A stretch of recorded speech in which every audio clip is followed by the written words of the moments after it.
tarde, pessoal. Então, hoje a gente vai ter a nossa terceira aula sobre magnetismo, continuando esse capítulo 9. Nas duas primeiras aulas, nós olhamos dois fenômenos magnéticos, que são o diamagnetismo e o paramagnetismo. E nos dois casos, o que a gente viu é que existe uma magnetização zero para campo nulo, que só surgiu uma magnetização quando é aplicado um campo magnético. Tá? No caso do diamagnetismo, surge uma magnetização no sentido oposto ao campo. E no caso do paramagnetismo, surgia uma magnetização no mesmo sentido do campo. Tá? Mas existem situações, a gente vai começar a ver isso na aula de hoje, onde pode existir uma magnetização espontânea, quer dizer, mesmo na ausência de um campo magnético. Na verdade, a maioria das aplicações em magnetismo envolvem ímãs, ímãs permanentes, e que é precisamente o caso que a gente vai considerar hoje. São exemplos de ferromagnetos, exemplos de manifestações do ferromagnetismo, que é a situação em que você pode ter uma magnetização mesmo na ausência. A primeira coisa que a gente vai fazer na aula de hoje é entender como é que surge a magnetização espontânea no sólido. Tá? Então, é a origem de uma interação, que é a interação magnética entre os spins, entre os momentos magnéticos do sólido, e a gente vê qual é a origem dessa interação. Tá? Então, essa é a seção 9.6, origem da interação magnética.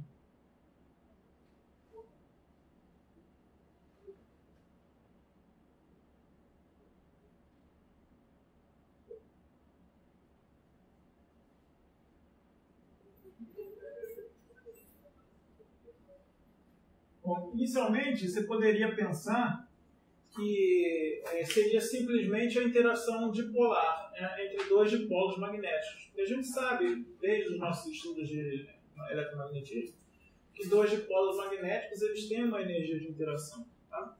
Então, se eu tiver um certo dipolo magnético, μ1, orientado numa certa direção aqui, e separado por uma distância r, de outro dipolo magnético I2, orientado também em uma direção qualquer, a energia de interação entre esses dois dipolos,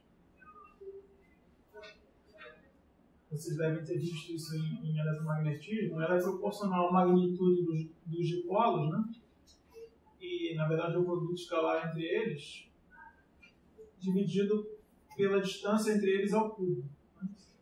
Então a gente poderia pensar, bom, vamos lá, nossa primeira tentativa para entender qual seria a interação magnética seria, enfim, vamos ver quais são as magnitudes dos momentos magnéticos dos átomos no sólido, que a gente já viu isso, a gente já estudou isso, já aprendeu a estimar isso pelas regras de Hund, e vamos pegar as distâncias típicas de separação entre dois átomos no sólido, que a gente sabe que é da ordem de Anderson. Tá? Então daria para fazer essa conta. O problema é que quando a gente faz essa conta, isso dá aproximadamente da ordem de 10 a menos 4 eletronvolts. É um número muito pequeno, muito menor do que a energia térmica, por exemplo, a temperatura ambiente. Então, se as interações entre spins fossem unicamente devido à interação dipolar magnética, que é essa interação dipolar magnética que eu estou considerando aqui, isso não justificaria um ordenamento magnético num material ferromagnético à temperatura ambiente, porque isso aqui é tipicamente maior do que KBT. KBT é a temperatura ambiente. Então, de fato, apesar dessa interação magnética existir, e ela vai ser até importante para a gente mais para o final desse capítulo, mais para a aula que vem, não é ela a principal responsável pelo ordenamento dos spins no sólido. Tá? A principal responsável pelo ordenamento dos spins no sólido é, na verdade, uma combinação entre o fato de elétrons serem férmions, e por isso a função de onda dos elétrons tem que ser antissimétrica, e a interação colombiana. Tá? Então, essa combinação de duas coisas é o que a gente chama de interação de troca. Em inglês, exchange, que é, como a gente já vai ver, a principal responsável pelo ordenamento dos spins no sólido. Ok? Bom, vocês possivelmente viram essa interação quando vocês estudaram em física atômica molecular a molécula de H2 com 2 elétrons. Vocês chegaram a estudar a molécula de H2? Tá? Então, o que eu vou fazer, na verdade, então vai ser uma rápida revisão disso, porque então a gente vai olhar como é que surge essa interação de troca no caso de 2 elétrons só. Tá? Então, e aí a gente vai depois generalizar isso para o caso de um sólido onde eu tenho mais de 2 elétrons, muitos elétrons. Okay? Então, eu vou tomar como exemplo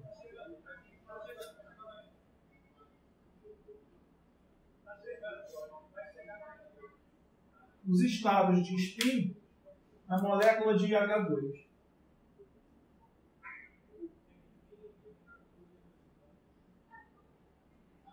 Bom, então, na molécula de H2, eu tenho 2 prótons e 2 elétrons. Tá? Então, eu tenho 2 elétrons, cada um deles tem spin 1,5. Então, os estados de spin total, eles vão poder ter spin total S igual a 0 ou 1, certo?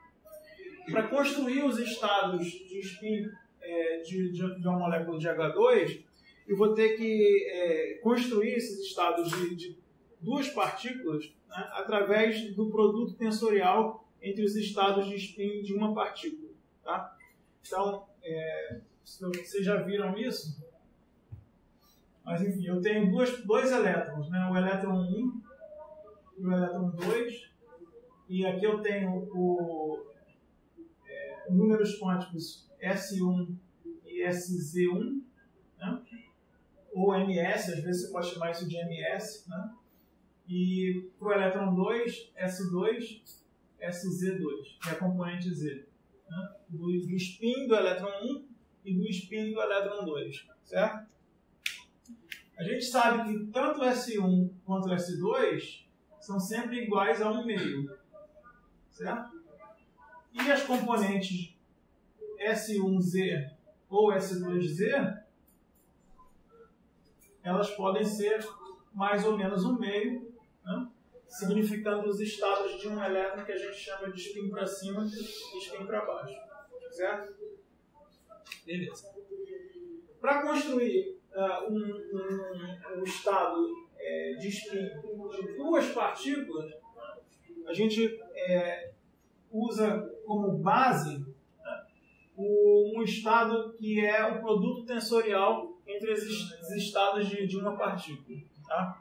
Então, eu vou ter, na verdade, 4 estados possíveis de base, que eu vou simbolizar de uma forma mais concisa, como isso aqui: 2 setinhas para cima, uma setinha, a primeira para cima, a segunda para baixo, a primeira para baixo, a segunda para cima, e as 2 setinhas para baixo. Tá? Então, eu tenho agora uma base de 2 estados, e o significado disso, tá? Só para deixar bem claro, como exemplo, né? Sei lá, vou pegar esse cara aqui. O que isso significa quando eu escrevo isso aqui? Isso significa um estado que é o produto tensorial, onde o primeiro elétron está com mais 1,5, spin para cima, então seria S1 é igual a 1,5, S1Z é igual a 1,5, e o segundo elétron está com o spin para baixo, ou seja, está no estado 1,5 menos 1,5. Tá? Então, essa é uma notação concisa, mais uma vez, para descrever o estado de spin de 2 partículas. Tá claro isso daí? Vocês já viram isso em algum momento, imagina? Não? Tá. Beleza. Bom, então, quem já viu isso, possivelmente viu que quando eu resolvo o problema de 2 elétrons, né, eu vou ter, na verdade, 4 autoestados, 3 deles correspondem ao estado tripleto e 1 corresponde ao estado singleto. Tá? Então isso aqui eu uso como base, mas os autoestados de spin para esse problema de 2 elétrons é o que a gente chama de estado singleto. Vamos lá, denominação, né? Fazer uma tabelinha aqui. O autoestado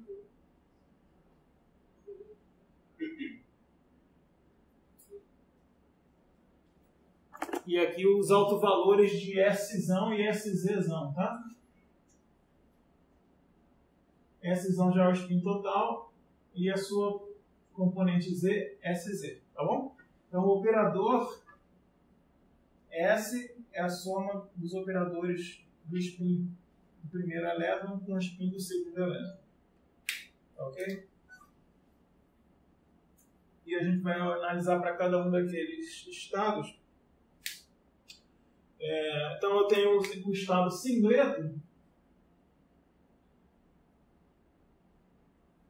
que é a combinação linear antissimétrica, no sentido da troca do elétron 1 pelo elétron 2, é a combinação linear antissimétrica dos estados de spin, que é isso aqui, 1 sobre raiz de 2, spin para cima, spin para baixo, menos spin para baixo, spin para cima. Tá?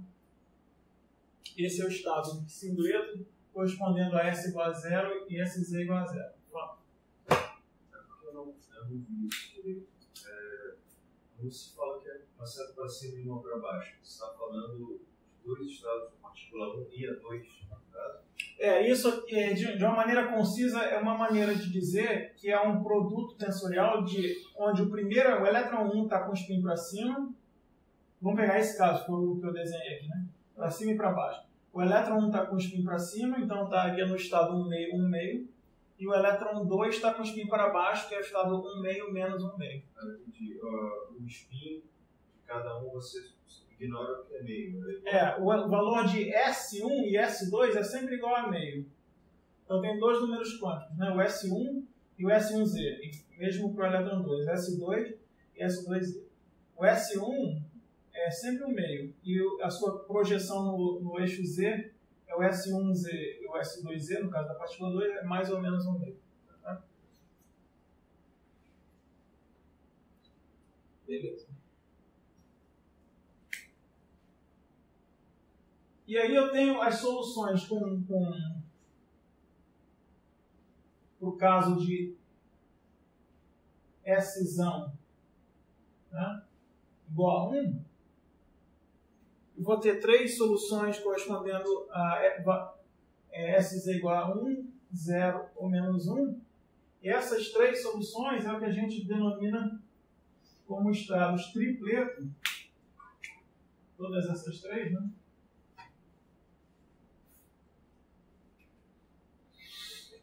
Certo? E aí correspondem aos seguintes autoestados. Tá? Isso aqui, 2 com spin para cima. Sz igual a menos 1 é os dois com spin para baixo. E no caso de Sz igual a 0, eu tenho também uma combinação linear, só que em vez de sinal menos, com um sinal mais aqui. Tá? Então eu fico aqui com cima, baixo, mais, baixo, cima. Tá? Essas são os três autoestados do tripleto. Okay? E como eu falei para vocês, né? É isso que vai ser importante para a gente.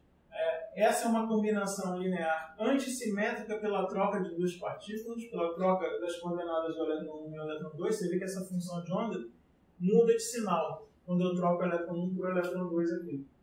Está claro isso? Enquanto que as outras funções de onda, se eu troco as coordenadas de elétron 1 com elétron 2, elas mantêm o mesmo sinal. Então, essa é uma combinação linear antissimétrica na parte de spin. E essa aqui é uma combinação linear simétrica. Tá? Eu não estou assim, mostrando esse resultado, não daria tempo. Né? Mas, eventualmente, vocês vão ver isso ou em mecânica quântica 2 ou física atômica molecular. Vocês já vão ver. Fala. Não. Mas esses três tripletos são definições. O nome, a nomenclatura. Mas qual é a ideia? A ideia é que eu tenho single, né, um único estado aqui, e triple, que é 3 estados aqui.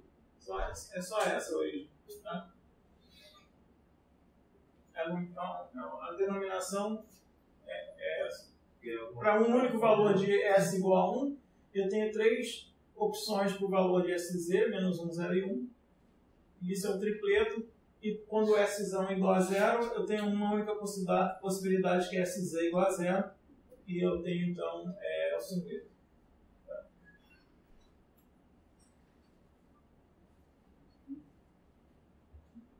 Ok.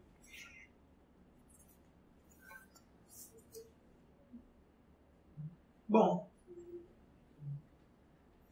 agora vocês possivelmente, mais uma vez, ou já viram ou vão ver que os elétrons, por serem férmions, a função de onda total, que inclui tanto a parte das coordenadas espaciais como a parte de spin, ela tem que ser antissimétrica pela troca de duas partículas. Vocês já viram isso? Tá. Então, para construir a função de onda total do estado singleto, como ele já é antissimétrico na parte de spin, eu tenho que multiplicar ele por uma função de onda nas coordenadas espaciais que seja simétrica. Tá? E o oposto ocorre no tripleto. Como a parte de spin é simétrica, a função de onda nas coordenadas espaciais é antissimétrica. Tá? Uma maneira, mas um exemplo disso, né, a gente pode exemplificar isso com uma forma para a função de onda da molécula de hidrogênio, que são a forma de Heitler-London. Né? Não é a solução exata, mas é uma solução simplificada. Vou botar aqui, solução de Heitler-London. Não sei se vocês já viram isso.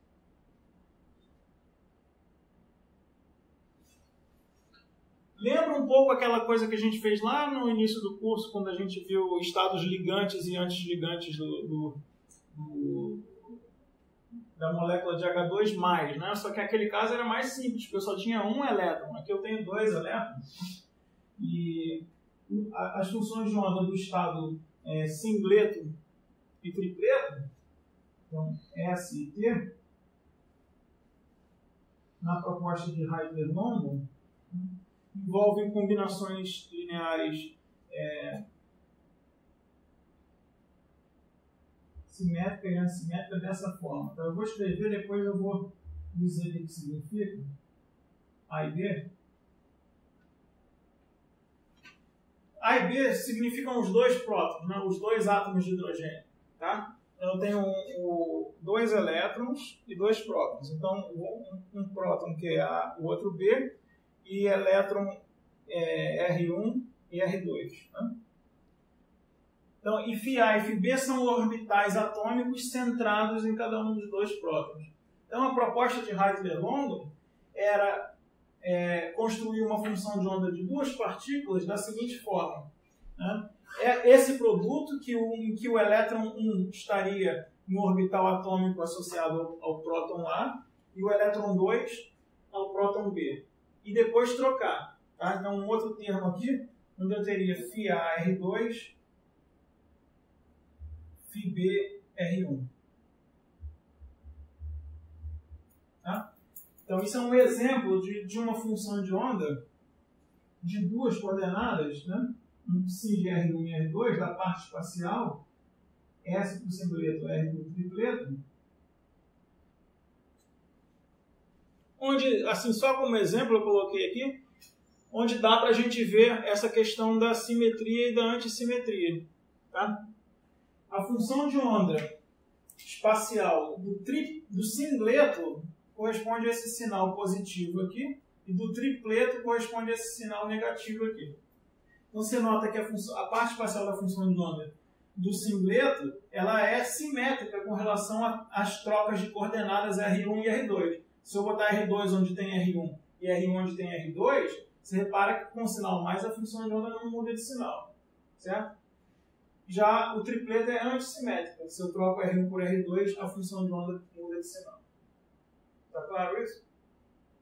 Então, o que é importante aqui é perceber que a solução singleto ela vai estar associada a uma função de onda nas coordenadas espaciais simétrica e a do tripleto antissimétrica. Tá? De uma maneira, como eu estou mostrando aqui nesse slide,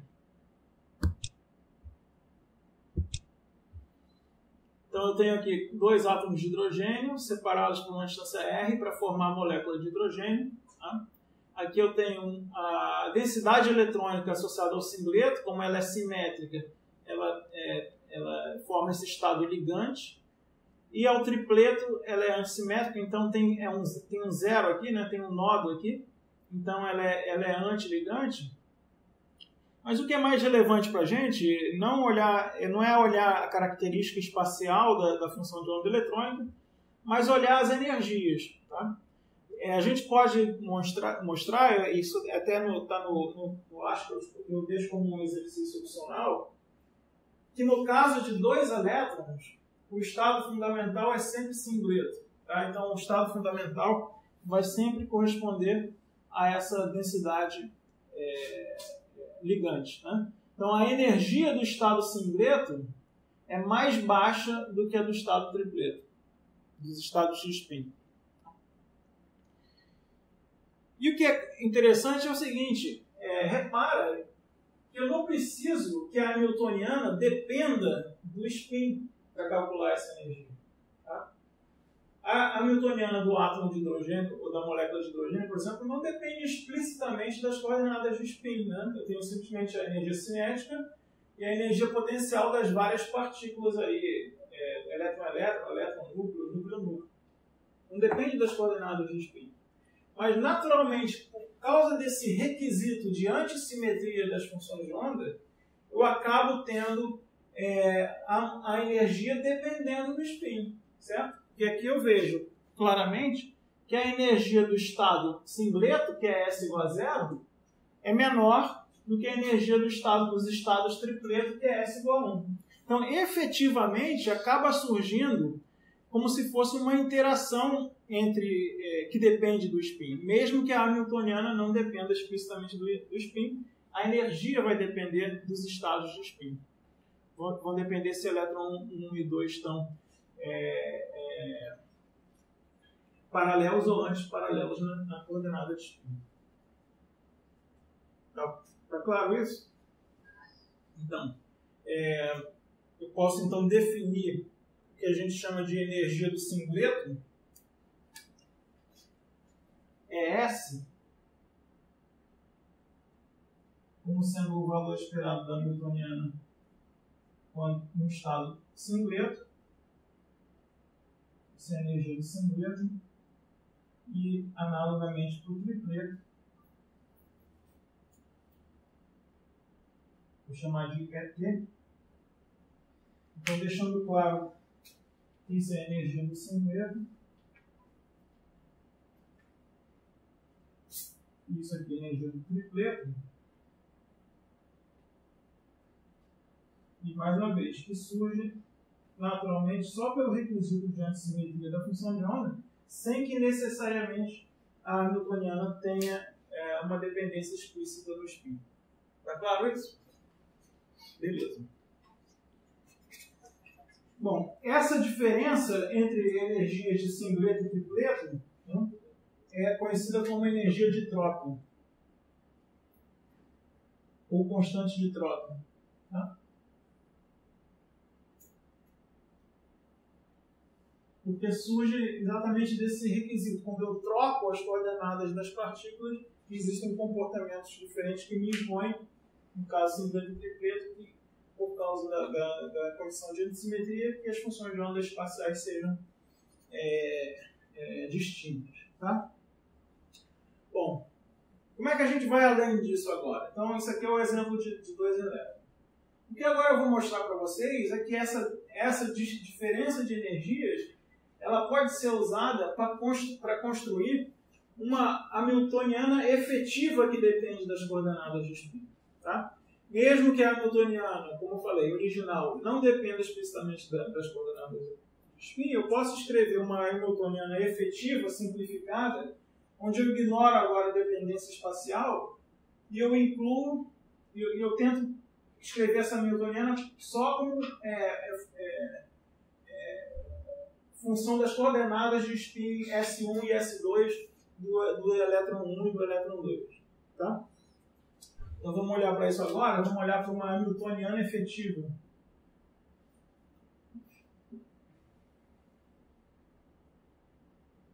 de 2 spins.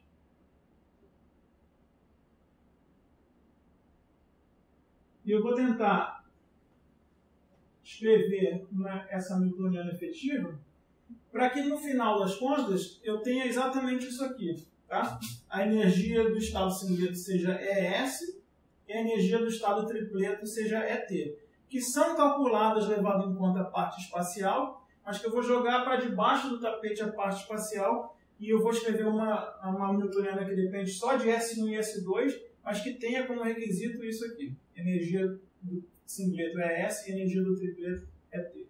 O que vai determinar se o sinal vai ser positivo ou negativo? Aqui?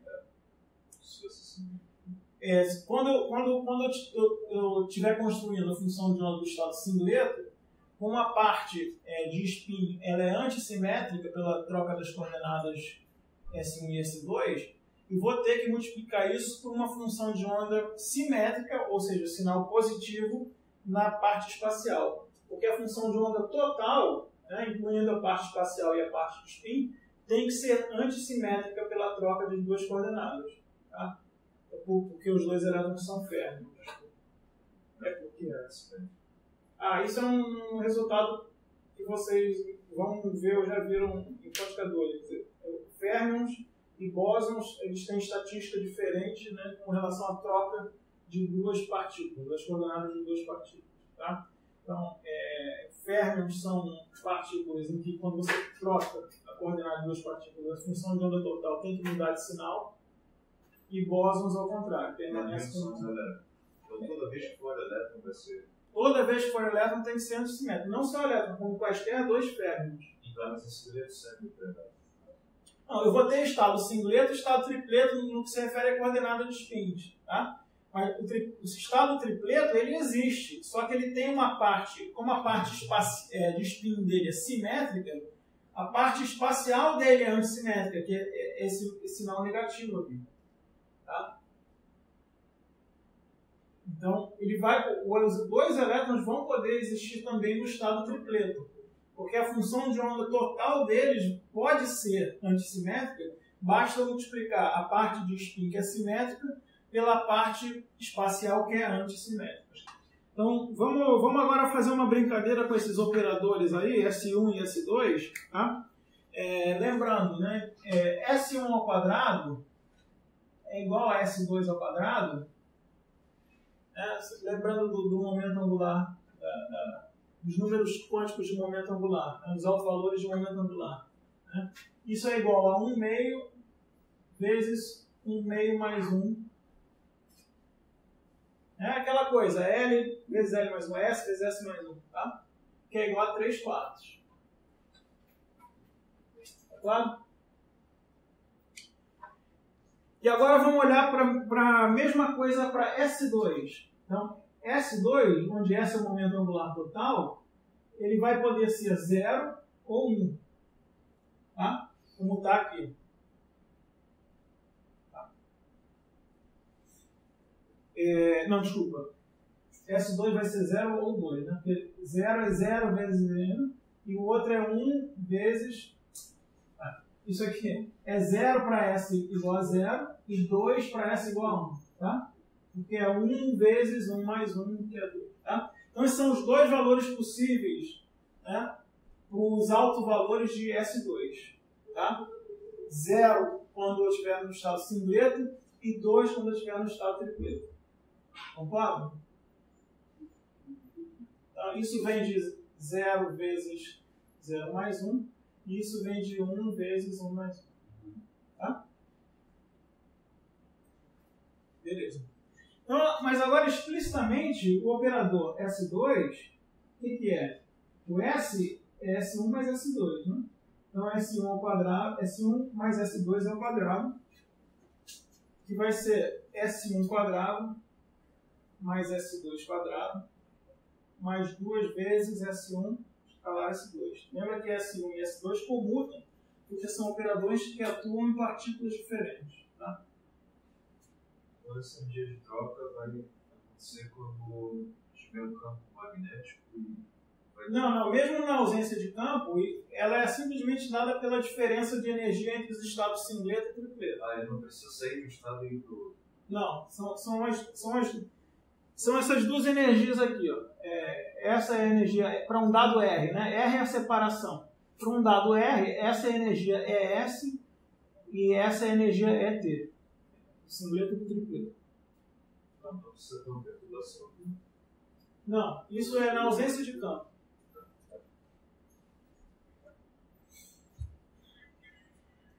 Beleza, então, como S1 ao quadrado e S2 ao quadrado ambos são 3/4, isso aqui é 3 meios mais 2 vezes S1 escalar S2.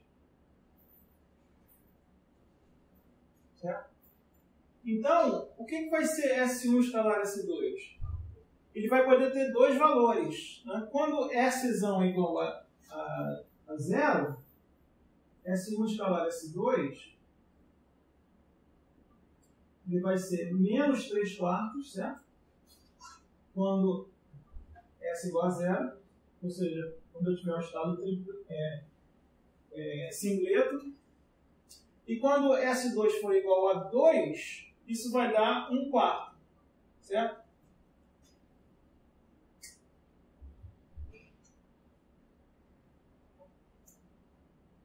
Quando S é igual a 1, o estado tripleto.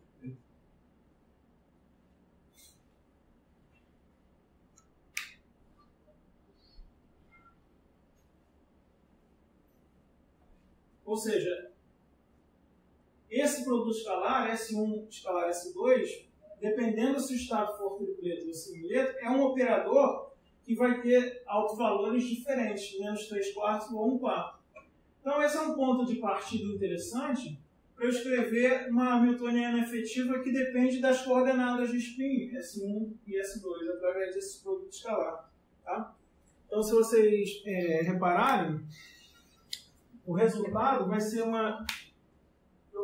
para a minha hamiltoniana efetiva de spin,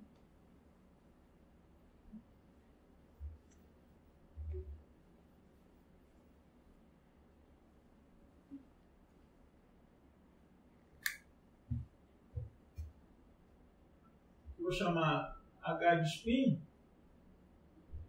é 1/4 de ES mais 3 ET, menos ES menos ET, S1 escalar S2. Tá? Vamos ver se isso dá certo. Eu sonhei com esse resultado, agora vamos ver se ele dá certo. Tá? O que eu quero garantir? Que essa minha hamiltoniana de spin no estado singleto tem a energia E do singleto. E essa minha hamiltoniana de spin atuando no estado tripleto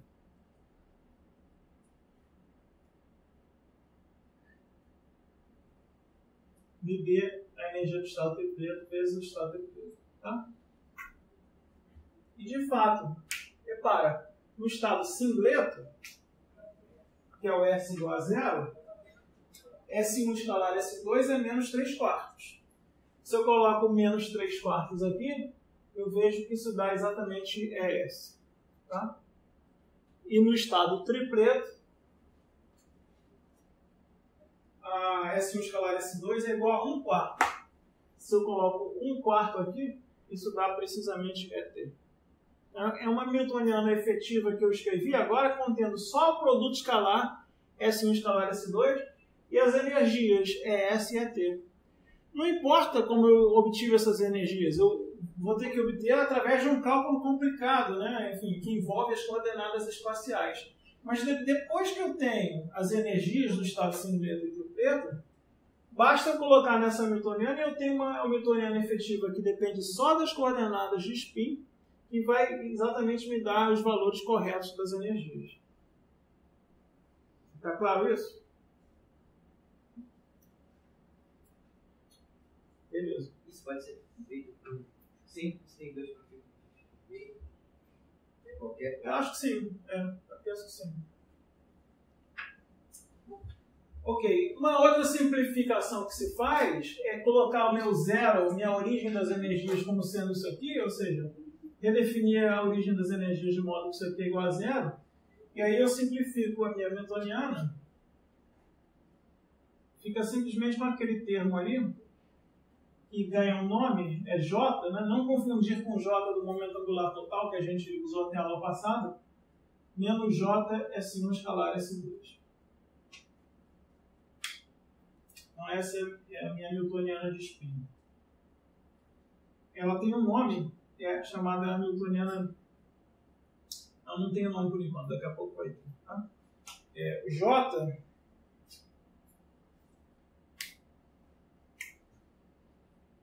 que é S menos ET, que é energia de troca, também conhecido como constante de troca. É energia de troca ou constante de troca.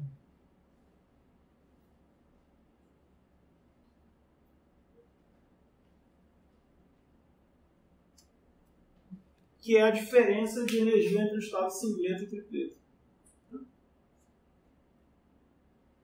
Então, isso é o caso de dois elétrons, dois momentos, né, magnéticos.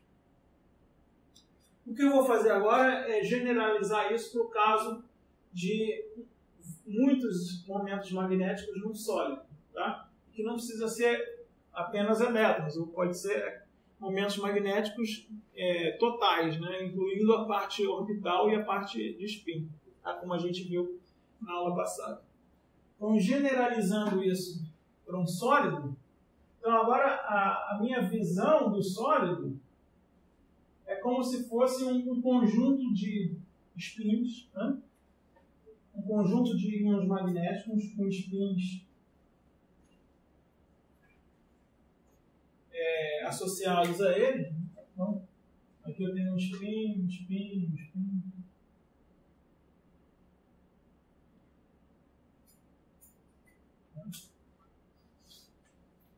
E o que eu pego? E aí eu pego, da mesma maneira que eu interagir pares de spin através pela constante de troca, eu vou também fazer a interação entre um spin num sítio I da rede e outro num sítio J da rede, mediado por essa interação efetiva J, que vai depender de I e J em geral.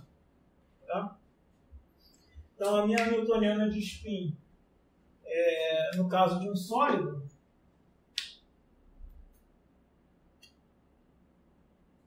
então, em um sólido, eu generalizo esse resultado aqui e eu escrevo uma Hamiltoniana de spin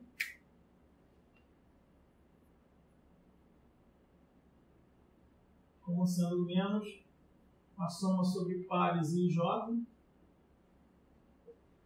J e J, SI escalar SJ. Onde SI e SJ são os operadores de spin total associados aos íons I e J. Agora sim, essa Hamiltoniana tem um nome chamado Hamiltoniana de Heisenberg.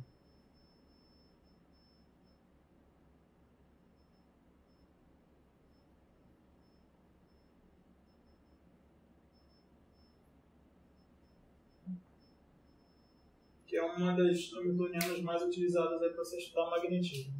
Fala. Deu zero em cima dele, Não, eu simplesmente escolhi a minha origem da energia de modo que isso aqui seja zero. Aí esse termo constante eu jogo para fora só para simplificar a minha Hamiltoniana. Tá? Por conveniência, eu escolho a minha origem das energias dessa forma.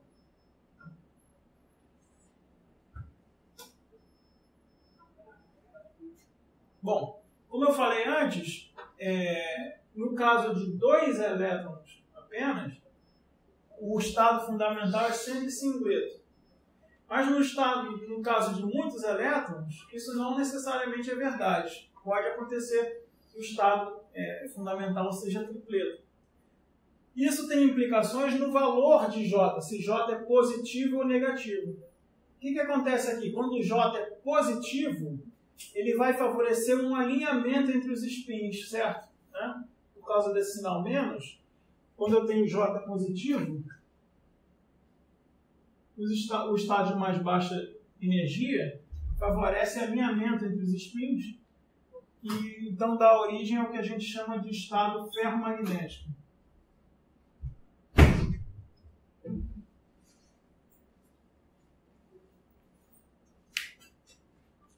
Que eu estou mostrando aqui nessa figura, tá? Aqui eu estou mostrando diversos estados magnéticos que a gente já viu. Aqui é o estado paramagnético que a gente viu na aula passada. Isso tudo na ausência de campo magnético, tá? Não coloquei campo magnético ainda. Então o estado paramagnético, ele tem os spins desorientados, sem nenhuma orientação preferencial. Aqui seria o estado fundamental, que a gente chama de ferromagnético, né? Quando eu tenho um acoplamento J, uma constante J positiva, ele vai favorecer o alinhamento de spins. Então, qual é a solução de mais baixa energia? Vai ser colocar todos esses spins com a mesma orientação. Tá? Essa é a solução ferromagnética. Agora, o que acontece quando o J é menor do que zero? Quando o J é menor do que zero, eu ganho energia se os spins, digamos, vizinhos, né, para dois vizinhos e J, estiverem antiparalelos. Né? Pensando classicamente, seria a situação em que esse produto escalar seria negativo. Tá? Isso dá origem aos chamados antiferromagnéticos, ao estado antiferromagnético.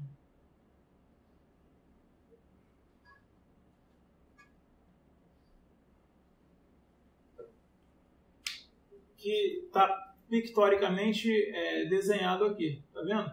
Então, os íons com a setinha azul estão com o spin para cima, com a setinha vermelha estão com o spin para baixo. Tá? Então, se eu pensar nos primeiros vizinhos, cada átomo com a setinha azul está cercado por 4 vizinhos com a setinha no sentido oposto. Né? Então, favorecendo a energia, porque isso aqui vai dar negativo, com o J negativo, a energia vai decrescer dessa forma. Esse é o estado antiferromagnético. Eu posso ter outras situações, como eu estou mostrando aqui. Ó. Esse é um ferrimagneto. Tá? Quer dizer, eu posso ter, mesmo com um acoplamento antiferromagnético entre pares de spins, eu posso ter uma magnetização não nula. O antiferromagneto tem magnetização zero, repara, se eu somar todos os momentos aqui dá zero. Mas se eu tiver átomos de tipo diferente, né, na subrede vermelho e azul, pode ser que em alguns íons tenha um momento magnético menor do que outros, né? E apesar de eu ter um acoplamento antiferromagnético, a magnetização efetiva a campo nulo não é nula. Né? Isso é o que se chama de ferrimagneto. Tá? É um outro tipo de magnetismo que existe, né, nos sólidos. Tá? Tá bom, gente? Alguma dúvida? Oi. Como é que se chama aquela expressão da spin dele? Aqui? Tá. Eu falei que eu sonhei com isso, né? Mas assim, é um chute. É um chute que eu dei, de modo que chegando nos valores de S1 e S2, S1 escalar S2 pode ser menos 3/4 e 1/4, né? Substituindo ali para o estado singleto e tripleto, é aquela escolha que vai me dar a energia do singleto igual a S e a energia do tripleto igual a ET. Tá? Então assim, é uma tentativa bem sucedida para escrever a minha Hamiltoniana de duas partes. Mas podia ser outro que tivesse. Não tem como você ter outra. Essa é a solução única.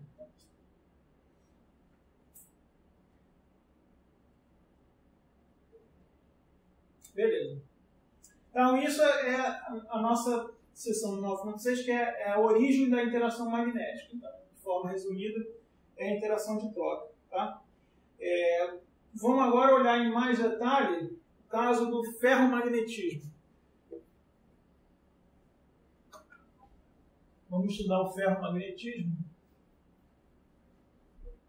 E a gente vai estudar o ferromagnetismo através de uma teoria simples, que é a chamada teoria de campo médio. Então, essa é a seção 9.7.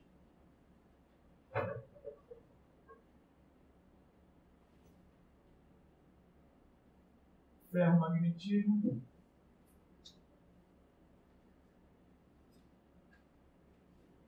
Teoria de campo médio.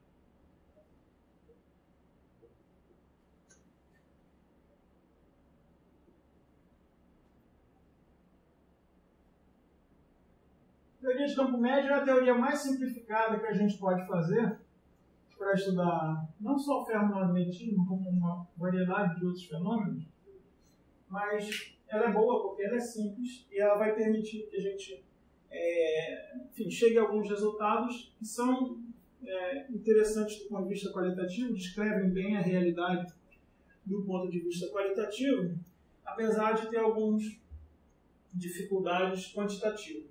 Tá? Beleza. Bom, vamos tentar antever o que a gente vai poder ter aqui. Né? Eu falei para vocês que esse ordenamento ferromagnético vai me dar, como vocês estão vendo aqui, uma magnetização não nula, mesmo com campo zero. Tá?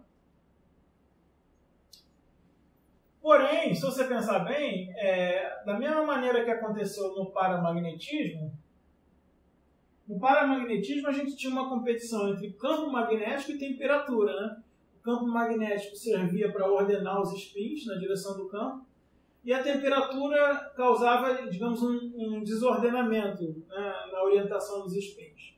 Tá? Então vamos pensar no efeito desse acoplamento ferromagnético como algo parecido com o campo externo. É uma coisa que vai causar uma tendência aos spins se ordenarem, mesmo sem campo magnético externo, mas eu espero que se a temperatura for grande o suficiente, né, eu vou, aos poucos, gradualmente perder a magnetização, porque os spins vão passar a ocupar estados cuja orientação não é sempre do estado fundamental, e a magnetização deve ir a zero em algum momento. Então, o que eu espero ver para a magnetização como função da temperatura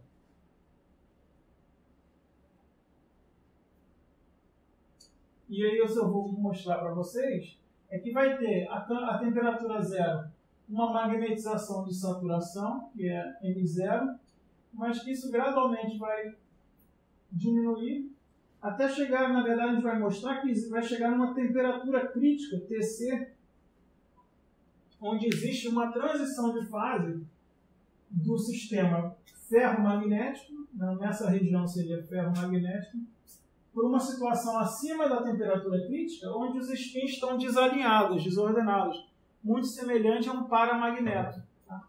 Então, essa é a outra fase, uma transição de fase, talvez a primeira transição de fase que a gente está vendo aqui no curso. Essa é a fase paramagnética. Isso tudo acontecendo para campo nulo. Tá? B igual a zero. Se o campo é diferente de zero, vai ficar um pouco modificado isso daí. Tá? Então, a física que eu vou esperar obter dessa descrição é algo assim para magnetização. Então, eu vou querer calcular a magnetização, tá? Como função da temperatura. Tá? Essa temperatura crítica, no caso específico dessa transição de fase, é chamada temperatura de Curie.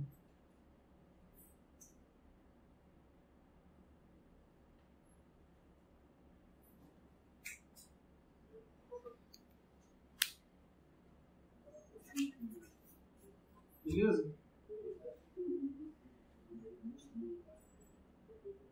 É a temperatura em que eu faço uma transição da fase ferromagnética para a fase paramagnética. Magnetização diferente de zero, magnetização é igual a zero. Tá? Então vamos tentar descrever isso usando, como eu falei, uma teoria de campo médio. Primeiro, vamos pensar naquele caso de spin 1,5 que a gente viu no paramagnetismo. Tá? Então vamos lembrar do paramagnetismo que a gente viu na aula passada. Com J igual no meio. J sendo agora não a constante de troca, né? Vou botar S, tá? Para simplificar. S igual no meio. Se vocês lembram, a magnetização nesse caso era uma tangente hiperbólica, lembra?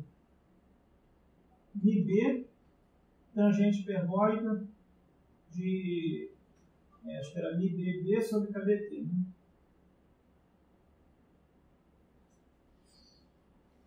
Então, essa é a magnetização por átomo, por íon. Né? Eu tinha escrito na aula passada a magnetização por unidade de volume. Aí tinha um Mzão sobre V aqui. Mas a magnetização por íon era isso aqui. Né? Mas isso, lembra, era para magnetismo, ou seja, só existia magnetização na medida que eu aplicasse um campo magnético. Certo? Então, mas eu vou usar esse resultado aqui do paramagnetismo para formular minha teoria do ferromagnetismo em campo médio. Ok? Como é que eu vou fazer isso? Eu vou usar essa analogia que eu falei para vocês entre o efeito de ordenar, de alinhar os spins pelo campo magnético, que é o que existe no paramagnetismo, e o efeito de alinhar os spins pela interação de troca, J, que é o que existe no ferromagnetismo. Ambos causam uma tendência para alinhar os spins. Então eu vou como se fosse mapear um efeito no outro. Tá? O que eu vou dizer? Que o efeito causado pela constante de troca é como se fosse um campo magnético local, um B local, que causa essa tendência de alinhar os spins. Tá? Então eu vou escrever meu campo magnético total, B total, agora não vai ser só o campo externo, vai ser o campo externo B, mais um campo que eu vou chamar de B interno, que é o efeito, como eu falei, da interação entre spins. Tá? Agora, ponto crucial é esse. Eu vou dizer que esse campo interno ele é proporcional à magnetização do sistema. Tá? Então, vai ser um lambda M, onde M é a própria magnetização do sistema. Oi? Eu não entendi muito esse gráfico. Esse gráfico não dá para entender ainda, porque é o que eu vou esperar obter agora da minha o que aconteça, que como eu falei, para temperatura zero, eu espero que os spins estejam alinhados no estado fundamental, né? Porque a interação de troca é negativa, ela tende a alinhar os spins, então vai ter uma magnetização, tá?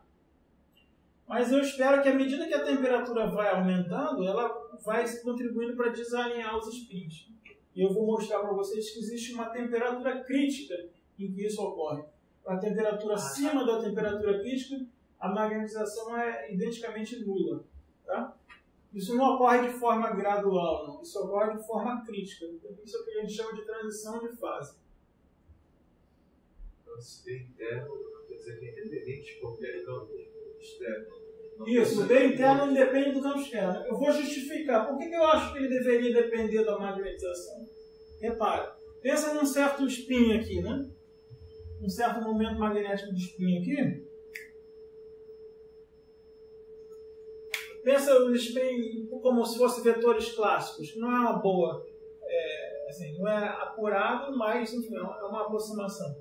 Então pensa nos spins vizinhos a ele, que estão interagindo com ele através dessa interação de troca, certo? Se eu estou no estado paramagnético, ou seja, magnetização nula, o que vai acontecer? Esses spins vão estar flipando a todo momento, de modo que, se eu faço uma média temporal, né, os spins vizinhos a ele, em média, vão estar tanto para cima quanto para baixo. Na média, vão ter magnetização zero. Tá? Então, através dessa interação que é o produto escalar, uma hora ela vai estar querendo levar o spin numa direção, outra hora para outra. Então, na média, não vai estar querendo levar para direção nenhuma, certo? Então, magnetização nula é como se o J efetivamente fosse nulo nessa descrição de campo médio.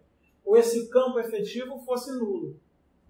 Por outro lado, se eu já tenho uma magnetização no sistema, significa que a orientação média desses spins aqui, vizinhos do spin central, é mais ou menos, todos mais ou menos alinhados numa certa direção, tá?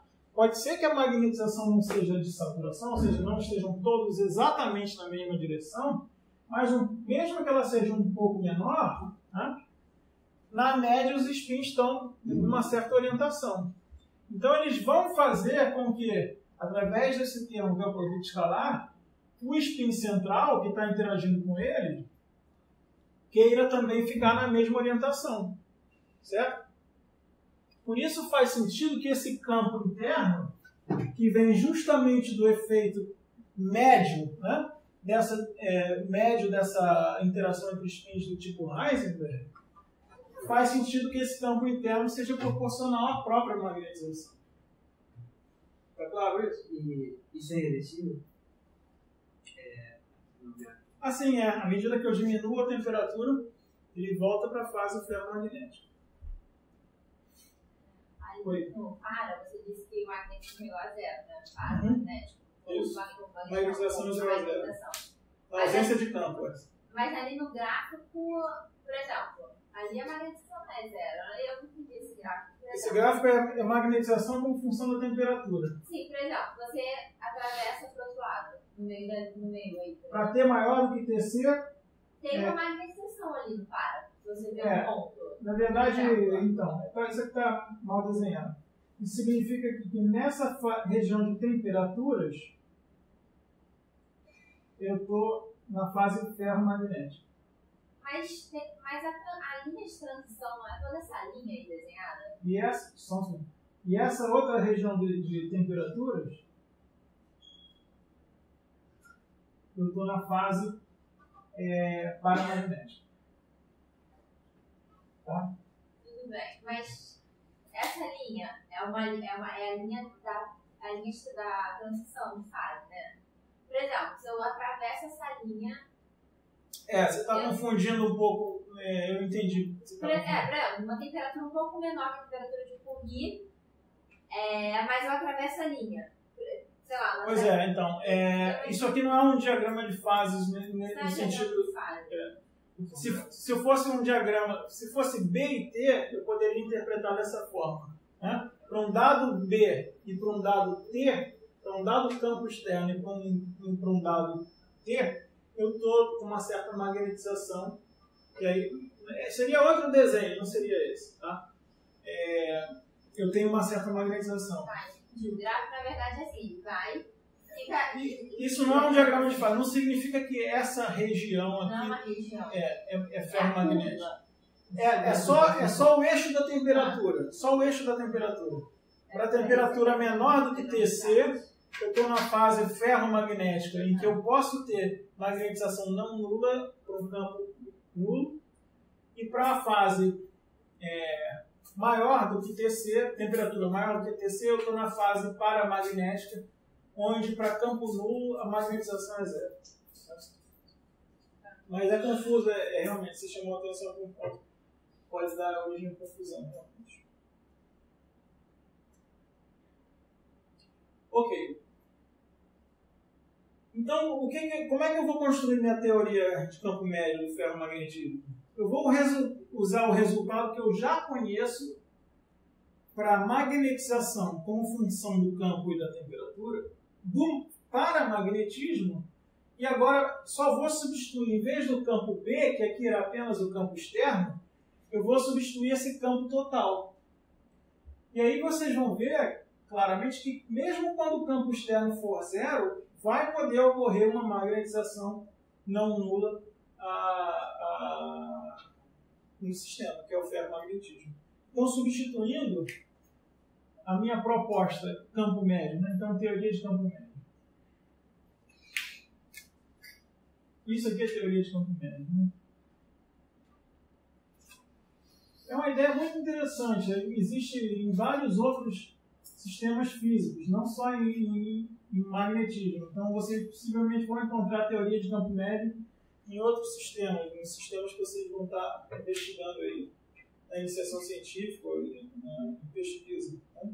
Então, o que eu vou fazer é substituir o B por B mais lambda M. Esse parâmetro lambda é uma coisa que eu não vou me incomodar muito com ele. É só uma constante que vai relacionar o campo efetivo com a magnetização. Tá? Ele vai ter, de certa maneira, a ver com o J. Né? Quanto maior o J, maior o lambda, mas eu não vou me preocupar muito com o valor de lambda. Tá? Então, eu vou escrever minha magnetização por íon como sendo μB, tangente hiperbólica. E aqui eu vou ter μB. B, agora o B vai ser a soma do campo externo, B mais lambda M, sobre KBT.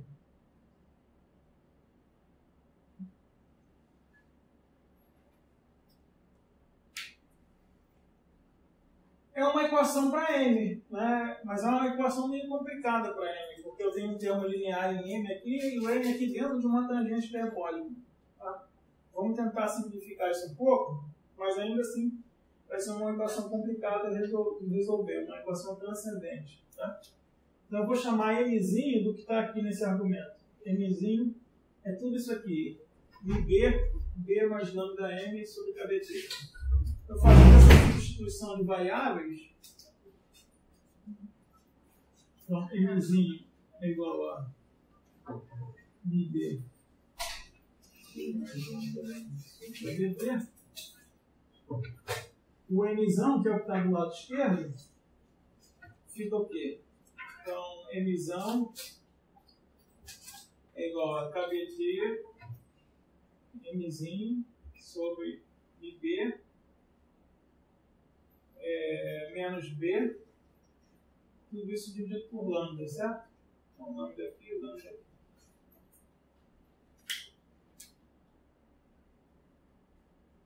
Então, colocando o Mzão aqui, né, tendo dessa forma, o resultado fica KBT Mzinho sobre B lambda menos uma constante que é B sobre lambda é igual a tangente hiperbólica de Mzinho. Essa é a equação transcendente que eu tenho que resolver.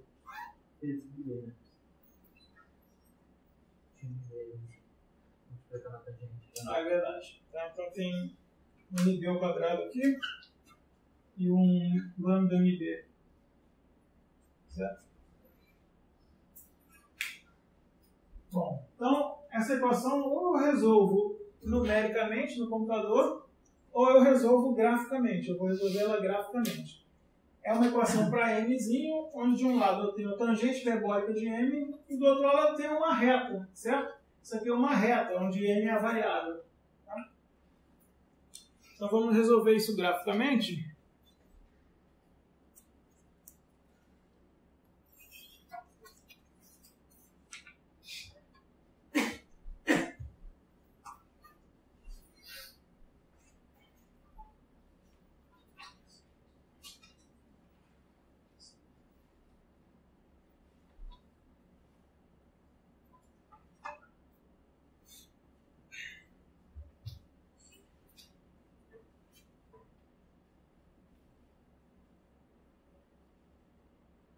No meu eixo horizontal vou colocar Mzinho e no meu eixo vertical vou ter essas duas funções.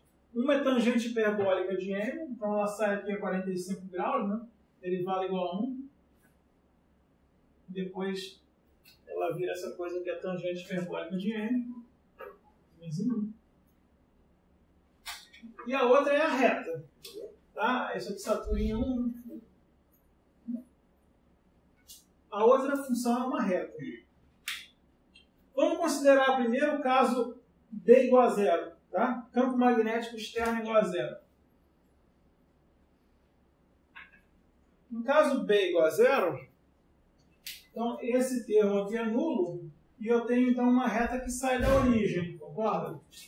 Agora, essa reta sai da origem com derivada que vai depender da temperatura, certo? Se a temperatura for alta, ela vai sair com uma inclinação alta. Se a temperatura for baixa, ela vai sair com uma inclinação baixa. Tá? E qual vai ser a solução da equação transcendente? Como é que eu obtenho graficamente a solução daquela equação?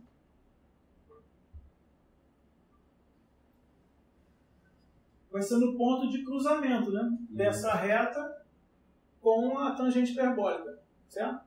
No ponto de cruzamento da reta com a tangente hiperbólica, eu vou obter Mzinho, a magnetização, que vai ser a solução do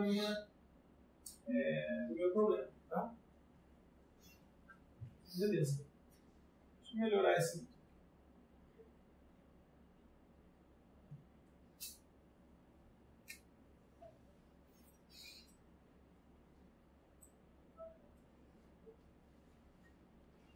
Então, repara que não importa qual a inclinação da reta, uma solução é sempre possível, magnetização nula, porque a reta vai sair da origem. Tá? M igual a zero é sempre uma solução daquela equação com B igual a zero. Certo? Agora, se eu vou ter outra solução, vai depender da inclinação.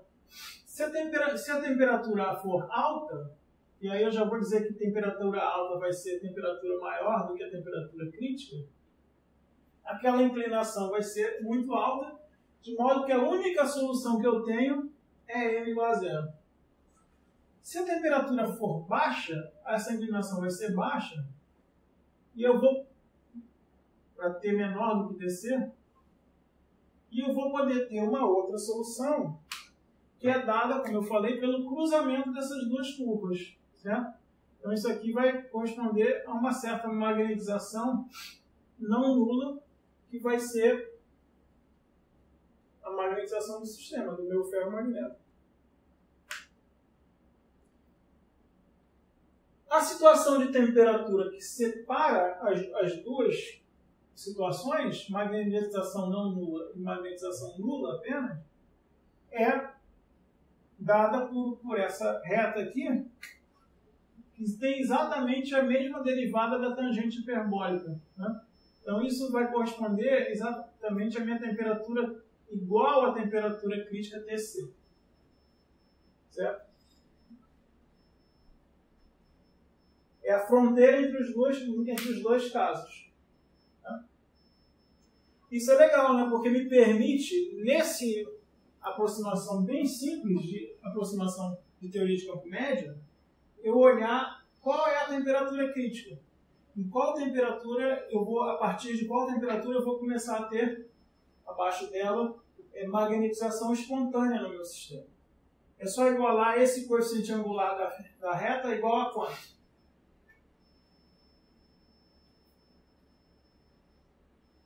É igual ao coeficiente angular da tangente hiperbólica na origem, que é igual a 1. Né? A tangente hiperbólica na origem tem derivada igual a 1. Tá? Então, a temperatura crítica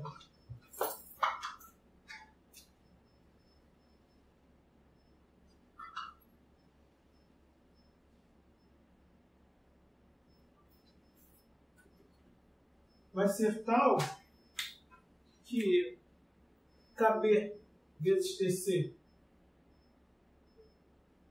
sobre o NIB ao quadrado lambda é igual a 1. Ou seja, a temperatura crítica TC dessa transição de fase ferromagnética é MB ao quadrado lambda sobre KB.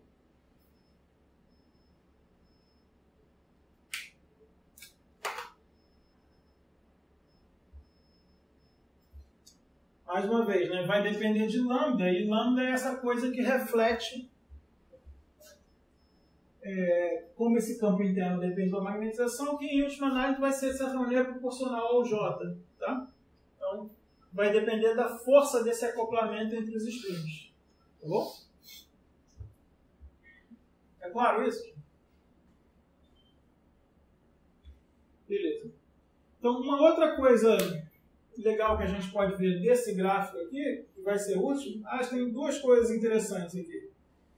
Uma delas que eu vou usar na próxima aula, que é a baixas temperaturas, qual é o desvio da magnetização com relação à magnetização de saturação M de zero. Tá? Então eu vou mostrar para vocês que a baixas temperaturas, ΔM sobre M0, vai ser uma coisa que vai com uma exponencial de uma certa energia que a gente vai calcular sobre KBT. Então, um certo ΔS sobre KBT. Esse é o desvio da magnetização com a magnetização, em relação à magnetização de saturação. Então, ΔM é igual a M de T menos M0. Tá? É um número negativo, mas que vai ser proporcional ao ΔS sobre KBT. Isso eu vou mostrar para vocês. E uma outra coisa que é muito importante na teoria de transição de fase é o chamado comportamento crítico, próximo à temperatura crítica. Tá? Isso aí vocês vão mostrar num problema da lista, que próximo a TC, a magnetização é próxima de zero. Né? Então, isso é típico de fenômenos críticos, fenômenos de transição de fase. Vocês vão mostrar que a magnetização é proporcional ao módulo de T menos TC elevado a um certo expoente. Esse expoente, na teoria de campo médio, é 1,5. Tá? Mas esse expoente não é o expoente, digamos, correto para um ferromagneto típico. Tá? Mas vocês vão mostrar que na teoria de campo médio ele é 1,5, é um dos problemas da lista. Então, tanto o comportamento aqui próximo de TC é importante, como o comportamento próximo a T igual a zero é importante também. Tá? Vamos ver as duas coisas agora. Bom, não, esse aqui vocês vão ver na lista, isso aqui a gente vai ver agora.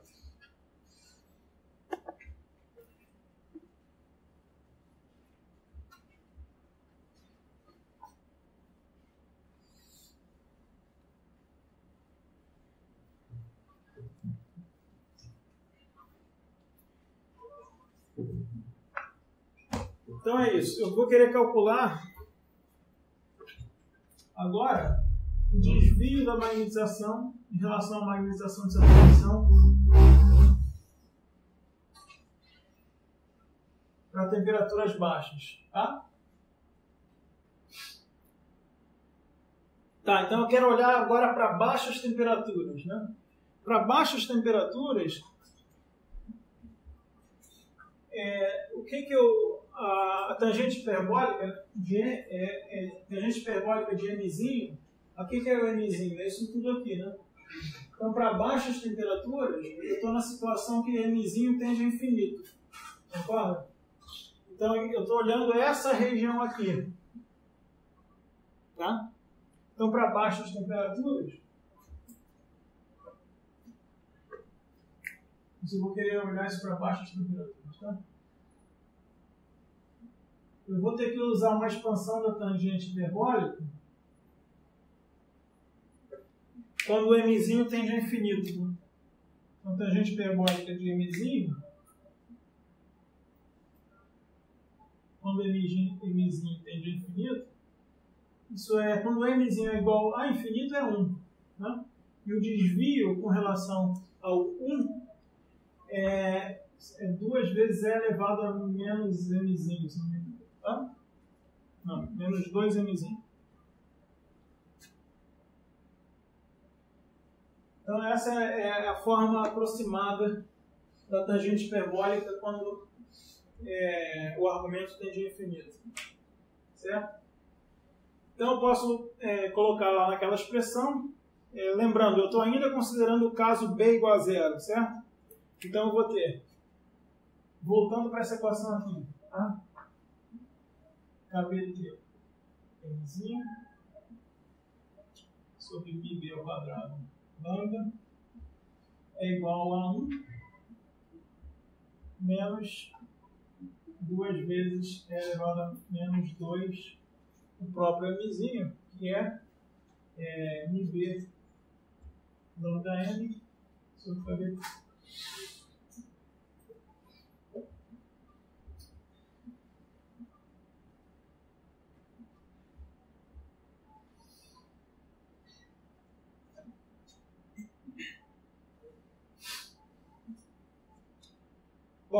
multiplicando isso por μB, então aqui eu perco esse μB aqui ao quadrado, ganho um μB aqui, e um menos 2 μB aqui. Porque isso aqui nada mais vai ser do que a magnetização M de zero, né? Isso aqui é a magnetização de saturação, que é μB, tá? Voltando aqui a gente vê isso. Isso é o M de T.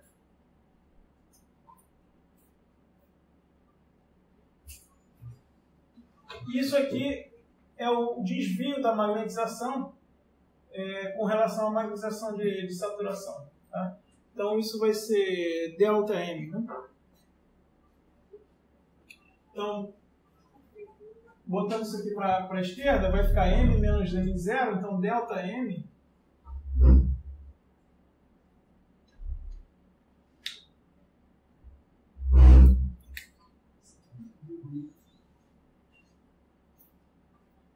lembrando que μB é igual a M0, tá? Então é menos 2 vezes μB, então ΔM sobre M de zero é menos 2 vezes sobre elevado menos 2 μB lambda. Agora eu aproximo M como sendo o μB, né? Pelo M de zero. Então μB ao quadrado lambda sobre kBt.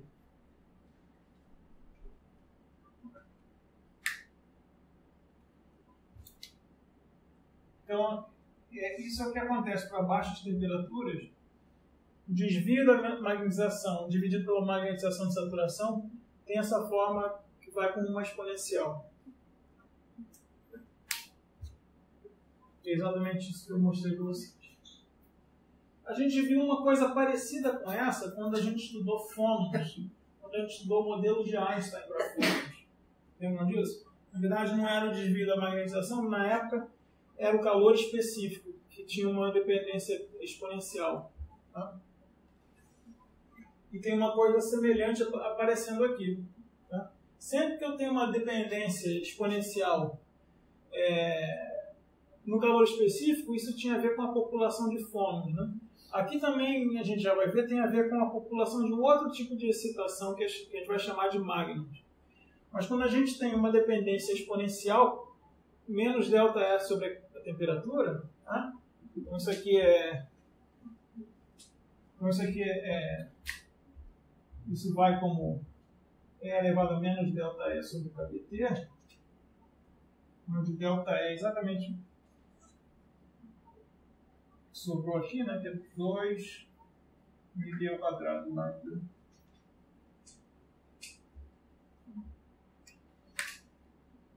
E quando eu tenho uma dependência exponencial desse tipo, sugere um gato de energia no meu espectro de excitação. Sugere que para causar uma excitação no meu sistema, eu vou precisar vencer uma barreira de energia dada por um ΔE. Tá? Então isso é sugestivo de um gato de energia no meu espectro de excitações. Ou seja, para tirar o sistema do estado fundamental, que é o estado com todos os spins alinhados, eu preciso dar uma energia finita igual a ΔE. Tá?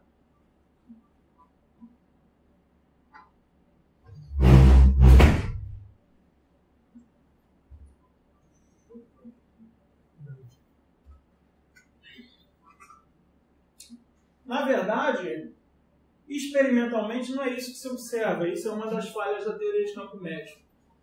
Experimentalmente se observa uma dependência mais suave com a temperatura. Se eu botar os pontos experimentais aqui, né, vai dar uma coisa assim, não tão rápido, chegando à magnetização de saturação, mas um pouco mais suave, que na verdade ΔM sobre M, o valor experimental, é T, não vai exponencialmente sobre T, mas vai com a temperatura elevada a 3 meios. Tá? Isso a gente vai ver na aula que vem. E a explicação é muito parecida com o que a gente viu no caso de fônons, né? O modelo de Einstein e o modelo de Debye, lembra? Então, no caso de fônons também, no modelo de Einstein, eu precisava de uma energia finita para criar um fônon com energia igual H cotado ômega E, que é a energia, a frequência de Einstein, que não corresponde à realidade. Quer dizer, como eu tenho o modelo melhor é aquele modelo de Debye, onde eu tenho fônons com energia muito baixa, correspondente àqueles ramos lineares de fônon. Então, é exatamente o que a gente vai ver na aula que vem, que, de fato, eu tenho excitações de mais baixa energia do que essa, onde eu preciso vencer o gap. Tá? Mas antes de terminar a aula, rapidamente, eu só vou tentar obter aqui esse valor do gap. Como é que eu entendo isso na aproximação de campo médio? Tá? Essa energia mínima para causar uma excitação magnética. Então, deixa eu apagar aqui.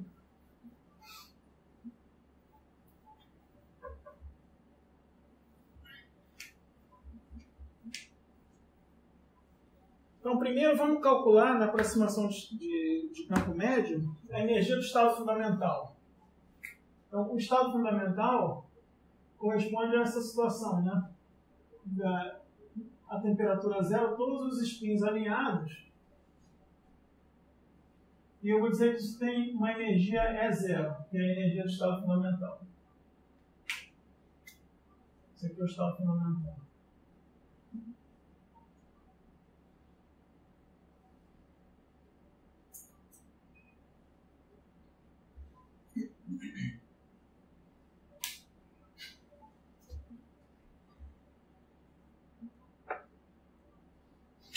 Qual seria a energia do estado fundamental nesse caso? Tá? Na aproximação de campo médio. Então, lembra, como é que eu obtenho isso na aproximação de campo médio? Todos os spins estão alinhados na mesma direção e eles estão interagindo entre si como se tivesse um campo magnético efetivo aqui. Tá? Então, essa energia do estado fundamental é N vezes, menos N vezes, onde N é o número de spins, né? Então aqui eu tenho N spins. A energia de interação de um spin que tem momento magnético B com o campo B, que o campo B, sendo que o campo externo é zero, o campo B é esse campo efetivo, o lambda M, certo? E o M é o M de zero, é a magnetização do estado fundamental, que é MB. Então é MB ao quadrado aqui. Todo mundo percebeu isso?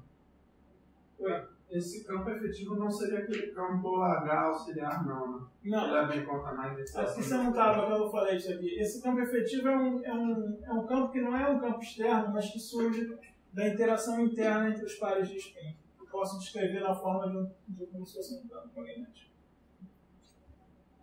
Todo mundo entendeu isso aqui? Beleza.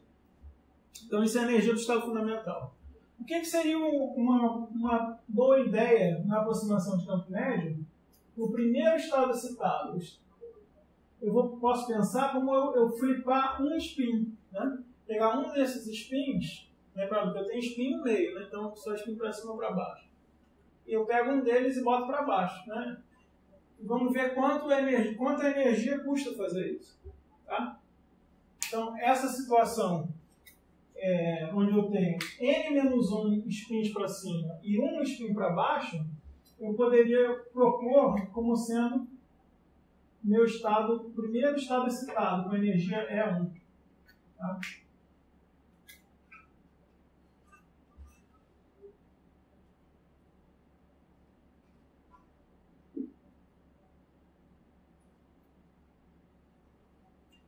Qual é a energia desse estado E1, usando o mesmo argumento que eu usei antes? Bom, a energia do estado E1. O que eu vou ter? Eu vou ter agora N-1 spins para cima, certo? Então vai ser menos N-1 MB ao quadrado lambda. E agora eu vou ter um spin para baixo só. Tá? Então, todos vão estar contribuindo com menos para a energia, esse vai estar contribuindo com o mesmo valor, só que negativo. Por quê? A magnetização praticamente não mudou, certo? A magnetização média continua sendo próxima a MB, magnetização média por íon. Tá? Então, mais μB ao quadrado lambda. Todo mundo concorda? Isso é a energia do estado E1. Então, quanto custa para criar a excitação? É o meu ΔE, que é a diferença de energia desse primeiro estado excitado, menos a energia do estado fundamental. Quanto vale? Exatamente, 2 μB ao quadrado. Exatamente o valor ΔE que eu encontrei aqui, olhando para desvio da magnetização em relação à magnetização e saturação. Tá? Então, esse resultado está consistente com essa visão aqui, de que para criar uma excitação eu preciso de uma quantidade finita de energia, né? Que é exatamente a energia para flipar um spin. Tá? Esse é o resultado da teoria de campo médio, que a gente vai ver na aula que vem, que não corresponde exatamente à realidade. Só rapidamente, antes de terminar, eu vou rapidamente considerar o caso de B diferente de zero. Tá? Para resolver essa equação transcendente, a gente fez o caso B igual a zero. Vamos olhar agora o caso B diferente de zero para um campo B finito. Repara, agora eu tenho uma reta aqui, igual a tangente hiperbólica, igual a uma reta. Né? Mas nessa reta, além de ter eu tenho um coeficiente linear na reta. A reta vai interceptar o eixo vertical nesse ponto. Certo? Então, se eu fizer aquele mesmo desenho para o caso de campo não nulo,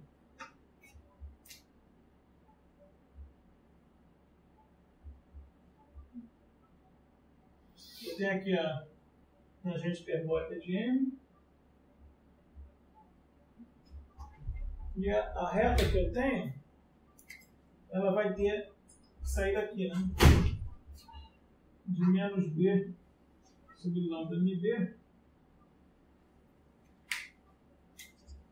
Então, repara que não importa a inclinação da reta, mesmo para temperaturas altas, eu vou ter uma solução. Então, eu sempre vou ter uma solução de magnetização não nula. Todo mundo viu isso? Tá? Eu sempre vou ter na interseção dessas duas retas uma solução de magnetização não nula. De modo que, se eu fizer um gráfico agora, vou repetir aqui esse gráfico da magnetização, né? Como função da temperatura. No caso,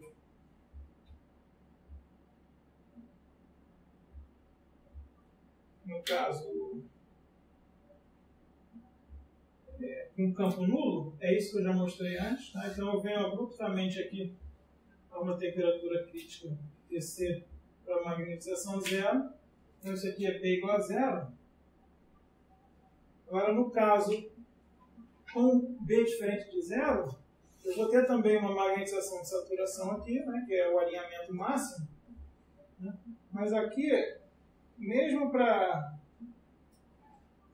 temperaturas muito altas, que correspondem à inclinação muito alta dessa reta, a magnetização não vai abruptamente a zero. Tá? Ela vai assintoticamente a zero. Então, esse seria o caso B diferente de zero. Que aí, voltando à sua pergunta, para temperaturas maiores do que TC, eu estou numa fase paramagnética. Né? Para temperaturas maiores do que TC, esse gráfico simplesmente está me dizendo que, para ter uma magnetização não nula, eu preciso aumentar o campo. Tá? Que é o resultado que a gente teve na aula passada para o paramagnetismo. Para ter uma magnetização não nula na fase paramagnética, eu preciso aplicar um campo magnético. Tá?